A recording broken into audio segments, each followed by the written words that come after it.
नमस्कार दर्शकों, राजस्थान चौक पर आप सभी का बहुत बहुत स्वागत है। दोनों चरणों का चुनाव राजस्थान में खत्म हो चुका है, मतदान खत्म हो चुका है, लेकिन इंतजार जनता को परिणामों का है और परिणाम 4 जून को आएंगे। लेकिन परिणामों से पहले हम कुछ चीजों पर चर्चा करने के लिए आज एक खास मेहमान के साथ जुड़े हैं। कारण ये है कि जो पहले चरण का चुनाव हुआ उसमें हमें कुछ बलवे की खबरें आई अलग अलग जगहों से, चाहे हम चूरू की बात करें, हम नागौर की बात करें, वहां पर कुछ घमासान हुआ, कुछ हिंसा हुई। लेकिन जब दूसरे चरण का 13 सीटों पर चुनाव हुआ तो एक हॉट सीट, जिसे त्रिकोणीय मुकाबला बताया जा रहा था, जहां पर कांग्रेस, भाजपा, निर्दलीय तीनों मैदान में, तीनों के बीच कड़ी टक्कर बताई जा रही थी। लेकिन इसमें जो बाड़मेर ये हॉट सीट है, यहां पर कल वोटिंग चालू होने से सुबह 7 बजे से लेकर शाम 6 बजे तक का समय, जब प्रीमाइसिस में मतदाता रहे, तब तक के जिस प्रकार का बलवा हुआ, जिस प्रकार की चीजें हुई, वो बड़ी ही चिंताजनक थी।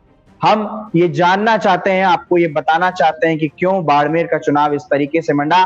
मेरे साथ सामाजिक व राजनीतिक कार्यकर्ता राजेंद्र बिहाड़ हैं, हम उनका बहुत बहुत स्वागत करते हैं। राजेंद्र जी, बहुत बहुत आपका स्वागत।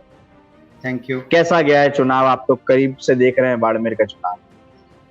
देखो, लोकतंत्र में हर चुनाव की अपनी खासियतें होती हैं, हर चुनाव के अपने अलग अलग एंगल होते हैं। मैं पिछले 20-25 सालों से एक सक्रिय पार्टिसिपेंट के नाते भी, और ऐसे समझिए कि बचपन से ही पॉलिटिकल रुचि के कारण हर चुनाव को देखा आया। तो हर चुनाव की अपनी कुछ गुण अवगुण होते हैं। तो लेकिन ये बाड़मेर का जो चुनाव हुआ, इसमें इतना हिंसात्मक चीजें क्यों हुई कि आज भी कुछ नेताओं को अस्पताल जाना पड़ रहा है उन घायलों से मिलने के लिए जो कल राजनीतिक रंजिश के शिकार हुए? तो कहीं किसी एक नेता को एसपी दफ्तर में घेराव की चेतावनी देनी पड़ रही है। ये इतना हिंसात्मक क्यों, जबकि थार तो बड़ा ही शांतिपूर्वक इलाका माना जाता है, ऐसा इलाका माना जाता है जहां के सांप्रदायिक सौहार्द की मिसाल पूरे देश में, विश्व में दी जाती है, जहां के मुस्लिम समाज के लोग भी रामकृष्ण के गीत गाते हुए दिखते हैं। तो ये एक बड़ा अच्छा और शांत क्षेत्र है, फिर ये सब चीजें क्यों? इसके लिए मैं पॉलिटिकल बिरादरी को ही जिम्मेदार मानता हूँ, चाहे वो किसी भी पॉलिटिकल आइडिया या कलर की हो। जब इलेक्शन को पॉलिटिकल पार्टियों में काम करने वाले लोग या पॉलिटिकल वर्क करने वाले लोग कास्ट सुप्रीमेसी का टूल बना देते हैं कि उस इलेक्शन के माध्यम से उनको लगता है कि किसी कास्ट की सुप्रीमेसी एस्टेब्लिश हो जाने वाली है, तब फिर क्या है कि जो कॉमन व्यक्ति जो गांव में बैठा है उसके अंदर जो है कास्ट पॉइजन को बड़ी स्लोली तरीके से भरा जाता है। और उसके लिए 100 ऐसा नहीं है कि केवल पॉलिटिकल लोग ही भरते हैं, कुछ न कुछ तो कास्ट बायस ये हमारी भारत के लोकतंत्र में ये इसकी आप शॉर्टकमिंग मान लीजिए है। लेकिन मैं जो घटनाएं हुई है वो बहुत दुर्भाग्यपूर्ण है। लेकिन इतना बड़ा इलाका है, 2600 बूथ है करीबन, तो इस माने में मैं इसको इतना ज्यादा जिसको कह सकते हैं, इतना भी नहीं होता था इस इलाके में पहले, ये बात भी ठीक है। लेकिन छिटपुट वारदातें होना, लेकिन छिटपुट वारदातें होने का जो कारण बना है, जो ये कास्ट का पॉइजन जो बना है, और उसको हमारे पॉलिटिकल लोग जो है नर्चर करने की कोशिश कर रहे हैं, तो ये निश्चित तौर पर बड़ी खतरनाक डेवलपमेंट है, ना केवल डेमोक्रेसी के लिए बल्कि इस इलाके की जो आबो हवा है, कल्चरल एयर है, उसको भी ये पॉल्यूट करेंगे, पॉल्यूशन उसमें पैदा करेंगे। तो ये आपने कई चुनाव देखे हैं, बाड़मेर का क्या हर चुनाव इस प्रकार से जातिगत रूप से ही मंडता नजर आया है आपको हमेशा कि भाई जाति पर ही चुनाव है, जाति का ही वर्चस्व है?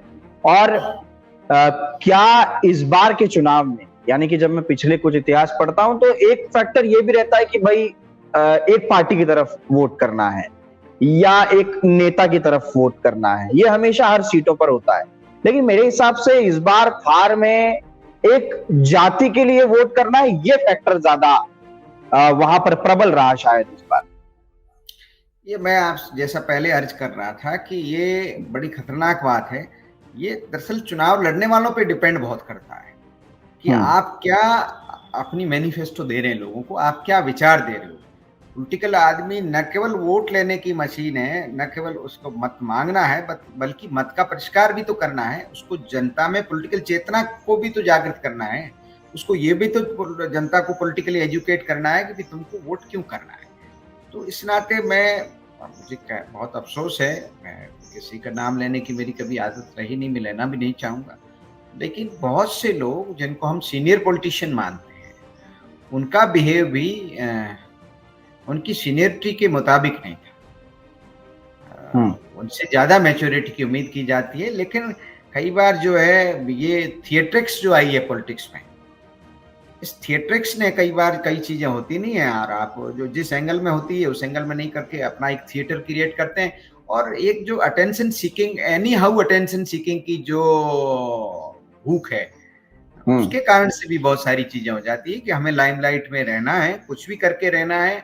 क्या नतीजे इलेक्शन के रहते हैं, क्या नहीं रहते हैं, उस पर नहीं। तो ये इस कारण से बहुत सारे पॉलिटिकल लोग जो वैसे उम्र और अनुभव के लिहाज से बड़े नेता माने जाते हैं, लेकिन वैसा उनका रहा नहीं। तो इस कारण से कुछ जगह पे उन लोगों के पैदा किए हुए विवाद भी रहे। तो इसका जब अच्छा पॉलिटिकल व्यक्ति चुनाव लड़ता है तो वो चुनाव को जाति के एंगल पे नहीं जाने देता। ये अच्छे पॉलिटिकल आदमी की सफलता है सबसे बड़ी, कि आप जाति के एंगल पे नहीं ले जाओ चुनाव। लेकिन जब आपका जब दूसरा बैंक खाता खाली हो, डेवलपमेंट का खाता खाली हो, कोई विजन का खाता खाली हो, तो फिर ले दे के जो है जाति एक ऐसी छाया है जिसके पीछे हर पॉलिटिकल आदमी आके छुपना चाहता है। दाता जसवंत के समय या उनसे पहले जो चुनाव हुए, उनके बाद जो चुनाव हुए, उनके समय जो चुनाव हुआ, क्या जातिगत रूप से मंडा था बाड़मेर का चुनाव? मैं ये तो नहीं कहूंगा कि उस समय जातिगत चुनाव नहीं हुआ, लेकिन जसवंत सिंह जी की एक बड़ी खासियत थी कि उनके बयानात, उनकी बात और उनका जो पॉलिटिकल लाइफ थी पूरी की पूरी, तो वो एक इंटरनेशनल स्टेचर के व्यक्ति थे, एक स्टेट्समैन पॉलिटिशियन थे।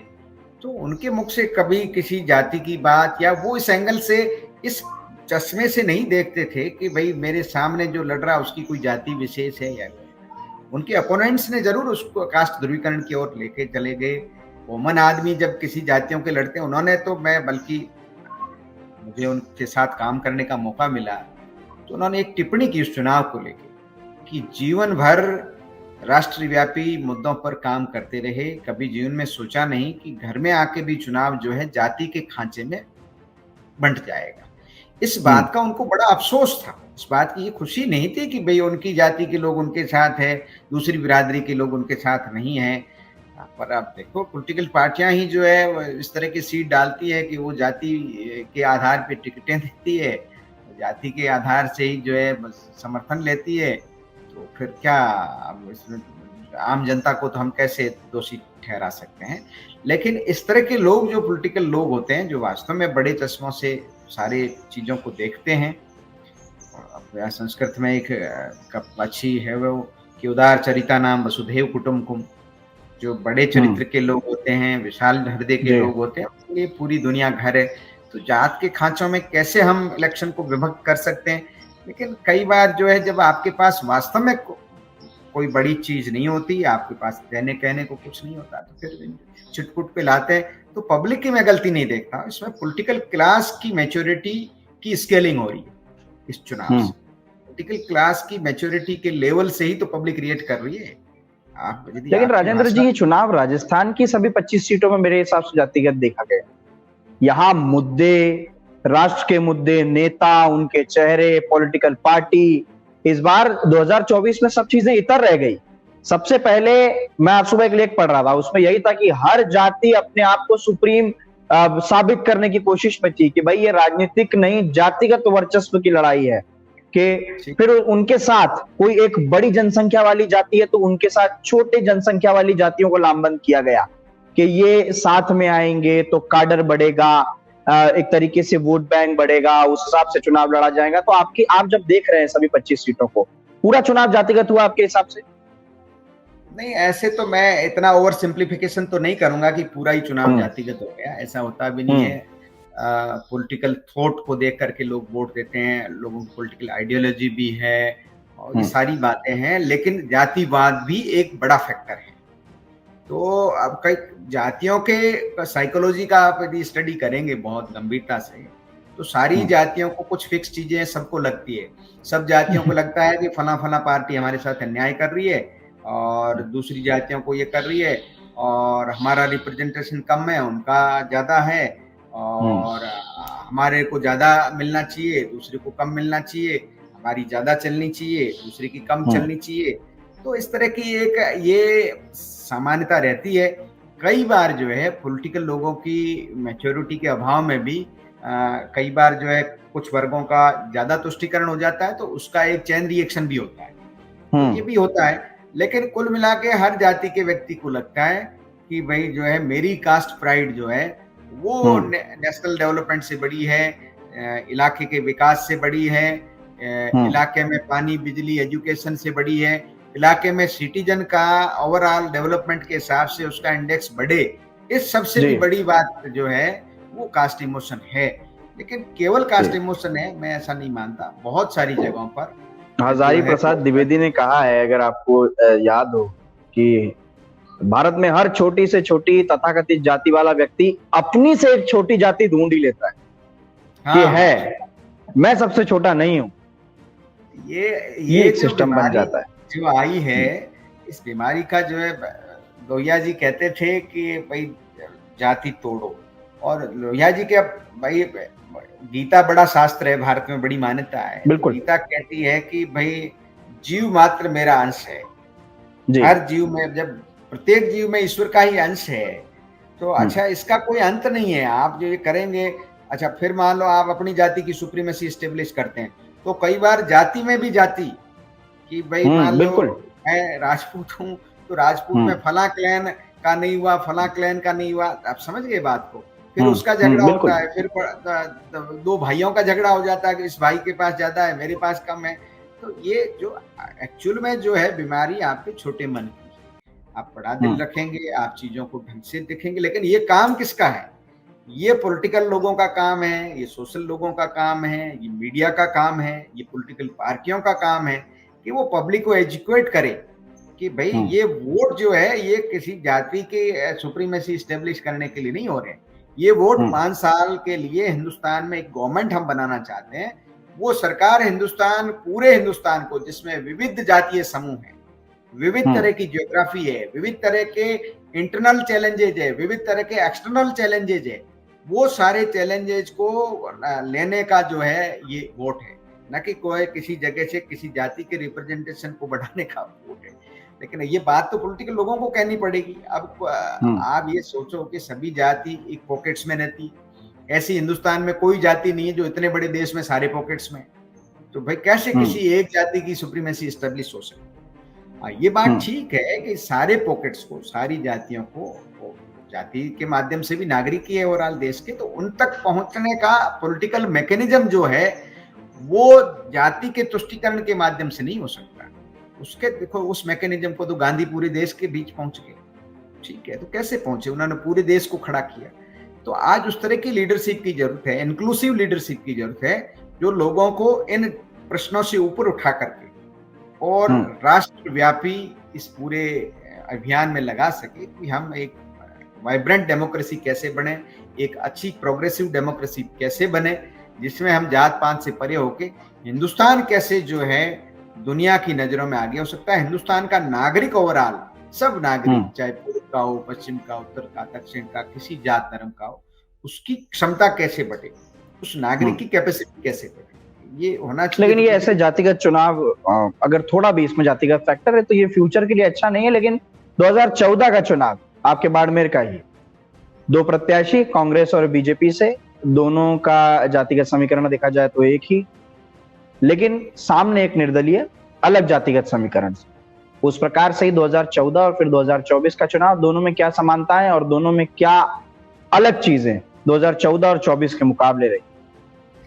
देखो, 14 का जो चुनाव था उसको अपन ऐसे और सिंप्लीफाई नहीं कर सकते। कोई भी चुनाव वैसे तो किसी चुनाव की फोटोकॉपी नहीं होता। 14 के चुनाव में जसवंत सिंह जी भारतीय जनता पार्टी के फाउंडर मेंबर थे और बड़े स्टेचर के व्यक्ति थे। उन्होंने अपना 9 टर्म के पार्लियामेंटेरियन थे, तो चांस बाई लक उन्होंने सारे पार्लियामेंट के जो चुनाव है वो बाड़मेर से बाहर लड़े, पार्टी उनको बाहर भेजती रही। इवन आप देखिए को दार्जिलिंग में उन्होंने 9 का चुनाव लड़ा, तो दार्जिलिंग में चित्तौड़गढ़ गए वो, दार्जिलिंग से लड़े और भारतीय जनता पार्टी को पहली बार 1952 से लेके पहली बार एक सीट मिली और वो जसवंत सिंह की मिली। फिर उनको जब भैरव सिंह जी चीफ मिनिस्टर थे तो उनको जो हमारे पुराने चीफ मिनिस्टर अशोक गहलोत साहब, तो उनके सामने लड़ा, उन्होंने कहा मैं बाड़मेर से लड़ना चाहता हूँ, तो नहीं आप अशोक गहलोत के सामने लड़िए। तो वो 89 का चुनाव, अशोक गहलोत केवल एक बार पार्लियामेंट हारे हैं और वो जसवंत सिंह के साथ। फिर 91 का चुनाव आया तो दोबारा उन्होंने कहा भी मुझे बाड़मेर से लड़ाओ, तो फिर उनको कहा कि नहीं अब आप चित्तौड़ से लड़िए, तो वो 2 बार चित्तौड़ से लड़े। तो ऐसे पार्टी जहां जहां उनको भेजती रही। फिर 99 में 2004 में उनके सन मानवेंद्र सिंह आ गए, वो यहाँ से मेंबर ऑफ पार्लियामेंट हो गए। फिर उसके बाद उनका ये था कि मैं ये जो है आखिरी चुनाव अपने, ये मेरा आखिरी चुनाव होगा, अब मेरी उम्र भी होगी, तो ये मैं पार्टी ने जहां कहा मेरे को जीवन भर हुक्म दिया वहां गया, ये चुनाव मैं मेरे इलाके से। तो ये एक सेंटिमेंट थी उनकी। चलो कोई बात नहीं, पार्टी कई बार कई चीजें देखती है, टिकट होना ना होना। कर्नल सोनाराम जी के खिलाफ हम चुनाव लड़ते रहे भारतीय जनता पार्टी के लोग, वो 96 से लेके हम उनके सामने 5 चुनाव लड़ चुके, 4 MP के और 1 MLA का। तो भारतीय जनता पार्टी के कार्यकर्ता को बड़ा सेटबैक हुआ कि 2 घंटे पहले उनको पार्टी ज्वाइन कराई गई और 2 घंटे बाद टिकट अनाउंस हुआ। तो इससे एक आउटबर्स्ट हुआ कि उनकी जाति के कारण नहीं हुआ, किसी आप उन्हीं की जाति के यदि भारतीय जनता पार्टी के वर्कर कार्यकर्ता को दे देते तो ठीक बात थी, उसमें कोई किसको ऐतराज था। इस कारण से पूरा हुआ कि भाई जसवंत सिंह जैसे व्यक्ति जो हमारे इलाके के एक तरह से प्राइड है, सभी जातियों का प्राइड है, और उनको भी बड़ा सेटबैक हुआ, उन्होंने कहा कि मैं इंडिपेंडेंट फाइट करूंगा। इस कारण से वो एक चुनाव की वो बन गई। तो वो एक अलग एंगल का चुनाव था और मैं उस चुनाव की, इस चुनाव की कोई फोटोकॉपी नहीं देखता। लेकिन अब जब कई तरह के जातीय सेंटिमेंट्स, ये सारी चीजें ये मिल करके और कई तरह की चीजें, कई तरह के पॉलिटिकल ग्रुप्स होते हैं जिनके अपने एम्स होते हैं कि भाई इस तरह से करना चाहिए, इस तरह से करना चाहिए। तो मैं अब 24 के चुनाव में कई पॉलिटिकल पार्टियों की बड़ी फोर्सेज भी इसमें इन्वॉल्व थी जो चाहती थी कि ये जो है इस तरह से हो जाए। तो वो सारी जो बिहाइंड द बार पॉलिटिक्स जो थी, 14 में तो सीधा सिंपल मामला था, लेकिन 24 का जो है इसमें कई तरह की चीजें थी। इस कारण से ये चुनाव इस तरह से हुआ। और मैं, आपने जैसा शुरुआत में कहा, मुझे इस बात का तो बड़ा अफसोस है कि हम गांवों में सामान्यतः हमारे, जैसा आपने शुरुआत में कहा कि बड़ा प्रेम है, कोई ठीक है वोट अपनी अपनी मर्जी से लोग दे देते हैं, किसी को कोई ऐतराज नहीं, ठीक है, बिरादरी के हिसाब से देना चाहे दे दो भाई, बिरादरी से आपको लगता है कि बड़ा हित हो जाएगा बिरादरी का, चलो वैसे दे दो। लेकिन ये इस तरह की गुंडाई पे नहीं आए। एक जो और अफसोसजनक डेवलपमेंट हो रहा है वो केवल यहाँ हुआ वैसा नहीं, और जगह भी होता होगा, कि जो एडमिनिस्ट्रेशन के अंदर जो सरकारी कर्मचारी है उनके मन में भी बड़ा रहता है, जिनकी ड्यूटी होती है इलेक्शन की, उनके मन में भी बड़ी कास्ट वाइज बिल्कुल ये होता है। वो फिर वहां पार्टी बन जाते हैं। तो ये ज्यादातर विवाद हुए हैं इस तरह के हुए हैं कि वो उन्होंने अपनी कुछ चॉइस थोपने की प्रयास किए होंगे। तो ये भी बड़ी खतरनाक बात है कि भाई आप सरकार में हैं, आप इलेक्शन ड्यूटी कंडक्ट करिए, आप अपना काम करिए, ठीक है। तो कई बार ये सारी चीजें जो है बड़ी है, पर जो है सो है, दुनिया वैसी है जैसी वो है, वैसी नहीं है जैसी होनी चाहिए। तो आपका, हमारा सभी का फर्ज है कि अच्छी बने, इसके लिए कोशिश। ठीक है, प्रशासन की बात आई है, एक आखिरी सवाल मैं आपसे करता हूँ। कल प्रशासन पर भी आरोप वहां पर लगते रहे कि कहीं कभी एक पक्ष में, कभी एक पक्ष में प्रशासन काम कर रहा था। हालांकि प्रशासन हमेशा अपनी तरफ से कोशिश करता है, चुनाव आयोग कोशिश करता है कि निष्पक्ष रहकर वो अपनी तरफ से काम करे, लेकिन कल इसमें 2 जगहों से बलवे देखे गए। एक निर्दलीय प्रत्याशी की ओर से भी और कांग्रेस पार्टी के प्रत्याशी थे, उन्होंने भी निर्दलीय पर आरोप लगाए, निर्दलीय ने भी उन पर आरोप लगाए। लेकिन पूरे डायलेमा में भाजपा प्रत्याशी कहाँ थे कल? कैलाश चौधरी की कल वोट डालने के बाद कोई तस्वीर नहीं आई, कोई उनका वीडियो फोटो नहीं आया, वो कहाँ है, क्या कर रहे हैं, कोई चीजें सामने नहीं आई। नहीं, ऐसा नहीं है। देखो, कैलाश जी इलाके में रहे और घूमते रहे। अब कई बार क्या है कि ये कई बार कैंडिडेट का नेचर भी होता है, कुछ लोग कॉन्फ्लिक्ट पैदा करते हैं, कुछ लोग शांत नेचर से रहते हैं। तो ऐसा नहीं लगा कि कोई कैलाश जी गायब हो गए या ऐसा कुछ, वो अपने घूमते रहे, वो हमेशा शांत मिजाज से चुनाव लड़ते रहे। 3-4 चुनाव उन्होंने पहले भी लड़े हैं, तो इस तरह की थिएटर क्रिएट करने में विश्वास नहीं करते। और एक तो चार्ज लगाना कुछ तो फैशन हो गया आजकल, जो चुनाव के बिल्कुल अंदर हैं बिल्कुल। वो लोग चार लगाने को, प्रशासन तो सॉफ्ट टारगेट है। मैंने जो आपको पॉइंट बताया, जो प्रशासन की हायर अथॉरिटी थी वो पूरी तरह से बहुत ढंग से काम कर रही थी, लेकिन मैं कहता हूँ निचले स्तर पे आते आते हैं, जब बूथ पे ड्यूटियों में इसमें, तो उसमें जो है वो दिमाग में सभी तरह के वर्गों के अंदर वो रहता है कि हम हमारी कास्ट वाले व्यक्ति को कैसे मदद कर दें। ठीक है, मोटा मोटी प्रशासन जो है, अच्छा क्या करेगा वोटर, मान लो कोई भी भारत का प्राइम मिनिस्टर भी क्या कर लेगा, किसी के वो सबसे बड़ी प्रशासनिक अथॉरिटी है, वोट कोई करना चाह रहा है तो वो अपने मन से ही करेगा, तो इसमें कोई कुछ नहीं कर सकता। लेकिन कई बार जो है कुछ लोग इस तरह से करते हैं, और निचले स्तर पर ये कास्ट बायस के कारण ये सारी जो चीजें होती है, तो इसको ट्रेनिंग के माध्यम से, समझाइश के माध्यम से, ये सारी चीजें जो है लोकतंत्र, जो हेल्दी डेमोक्रेसी, उसके लिए तो ठीक नहीं है, तो इसको ठीक करने का प्रयास करना चाहिए। बाकी आजकल पॉलिटिकल फैशन है धरनाबाजी करना, स्टेटमेंटबाजी करना, स्टंटबाजी करना, मैंने पहले कहा ना, ये थिएट्रिक्स पॉलिटिक्स हो गई है। बिल्कुल बिल्कुल, रील पॉलिटिक्स, रील और रियल से अलग रहा चुनाव पूरा। हाँ, चुनाव सदैव अलग ही होता है। चुनाव देखो, मैं ये भी नहीं कहता, सोशल मीडिया भी एक पहुंचने का माध्यम है। आज आप हम बात कर रहे हैं तो ये भी एक, आज से पहले हम नहीं कर पाते थे, तो किसी माध्यम में कोई गलती नहीं होती है। शर्त ये है कि आप उस माध्यम से जनता को क्या दे रहे हैं, बिल्कुल गाइड कर रहे हैं या जनता को मिसगाइड कर रहे हैं। बिल्कुल ठीक है, बहुत बहुत शुक्रिया राजेंद्र जी एक बढ़िया विश्लेषण के लिए। लगातार दर्शकों हम आपको इस प्रकार के रिपोर्ट्स दिखाते रहेंगे, कैसा चुनाव है, क्या हुआ है चुनाव में। तब तक के लिए आप देखते रहिए राजस्थान चौक।